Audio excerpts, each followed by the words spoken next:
What is up, fishing fam? Welcome back to another one, y'all. We are doing something a little bit different on the pier today. You guys have been loving those pier videos, so actually have one of my best videos right now on how to pier fish and different type of pier fishing. So on this episode, we are going to be showing you 5 things you need to know before coming out to the pier. Now, if you're coming to Florida, Virginia, South Florida, anywhere in the US, this video will definitely help you guys out. Now, I've been very fortunate to travel a lot to these places throughout the US, so I have learned a few things which I will be sharing with you guys. Maybe it helps some of you guys out watching right now. So if you guys have time, join me on this adventure right here. A little bit different. Let me know in the comment section what you guys think about this video and if it does help you out. So we're gonna get into it. And if you're new to the channel, I'm Merks. If you could do me one quick favor, it's completely free. Hit the subscribe button and hit that thumbs up for me. All right, let's get started, y'all.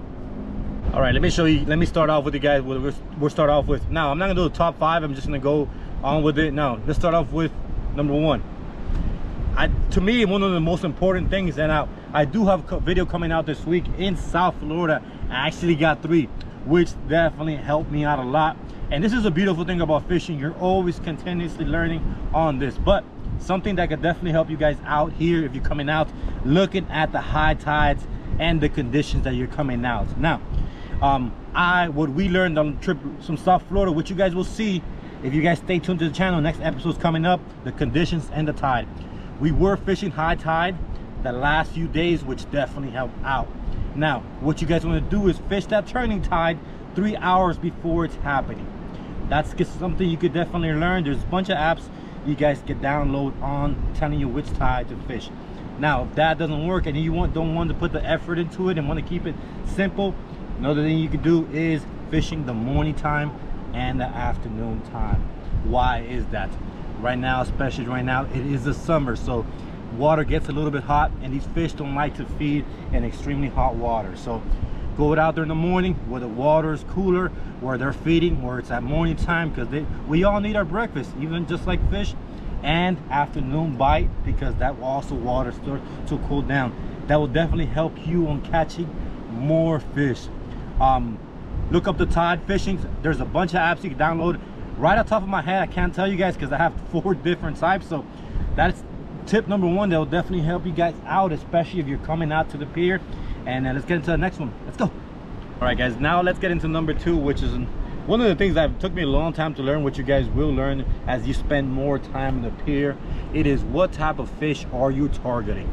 Now, something that definitely will help you guys out, and it becomes a little bit difficult to do, but as you spend time here, you learn to master that. Now, what type of fish can you target on the pier?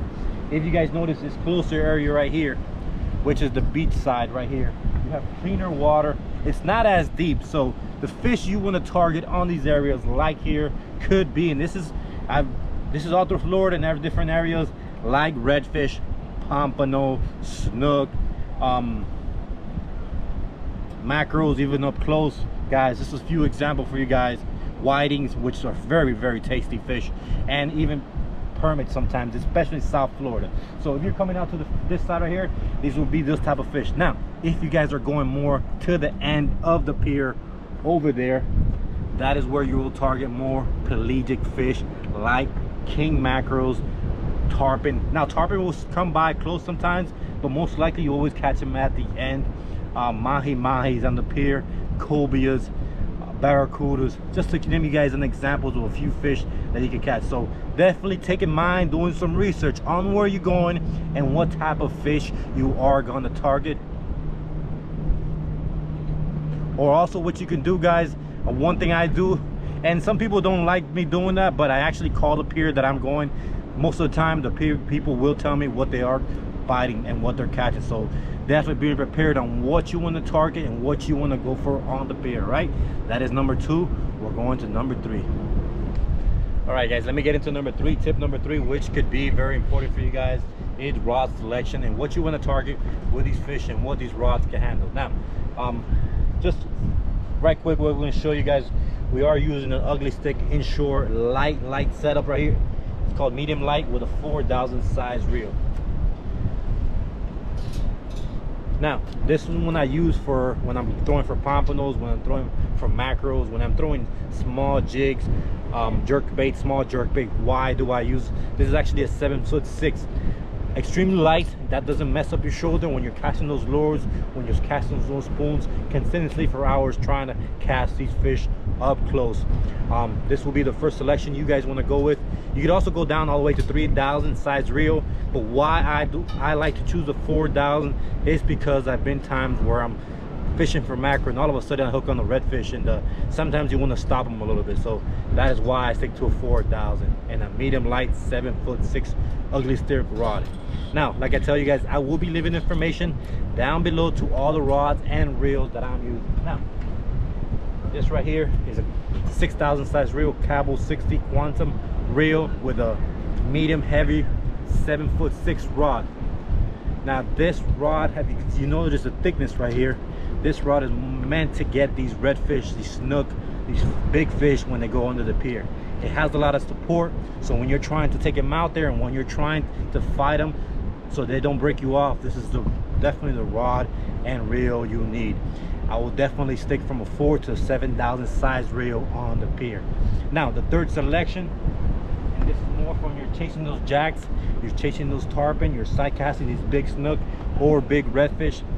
This is a Terramar PX 8-foot rod. My brand new, and I've been wanting this rod for a long time, but you can use different type of brands, and I'm using a 6,500 size reel spin fisher. This is my tarpon slayer, big snook one that you guys will see in the video in South Florida in the next week or so, and other fish like redfish, and I've even caught groupers with this. So actually my biggest permit came out on this setup right here, just an 8-foot rod. So that's something you guys could look for. So that's those 3 selections you guys go with: size reel, size rod, and what they're meant to do. So we're gonna get into the next one, right? Number 4.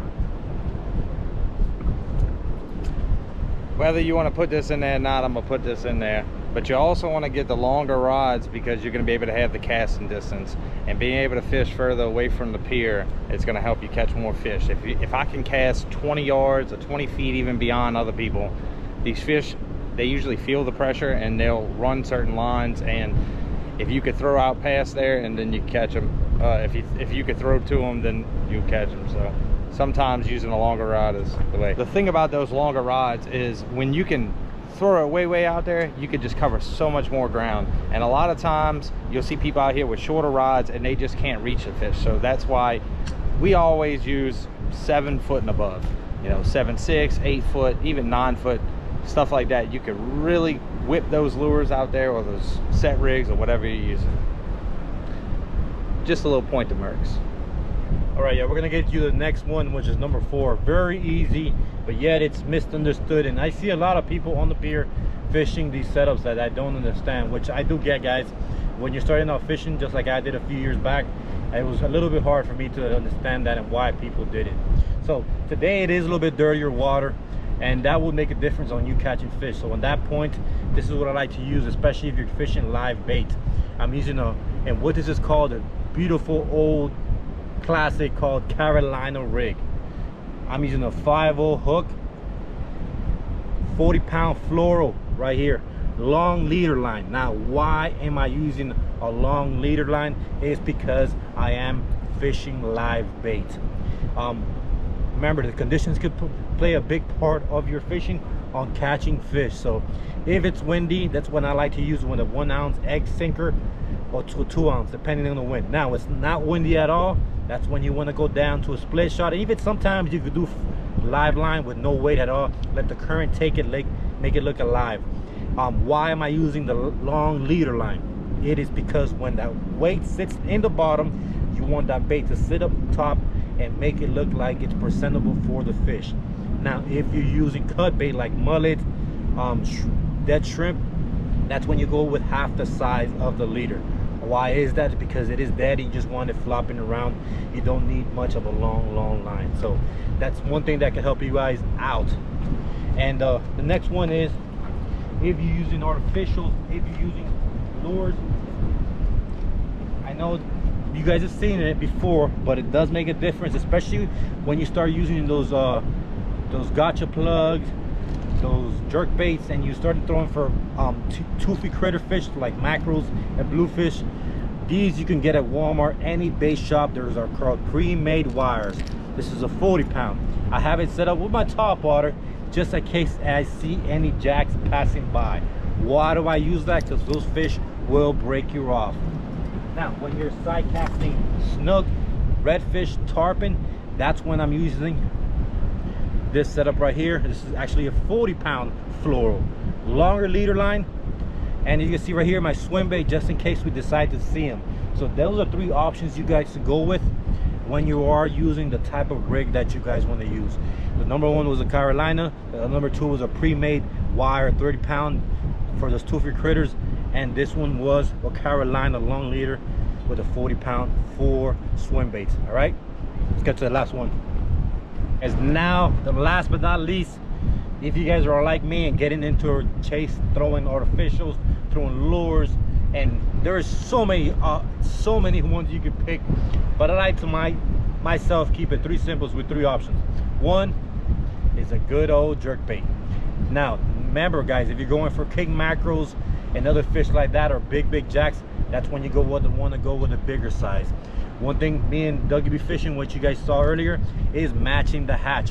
What bait is out here? If it's L-wise, you want to go with a silver.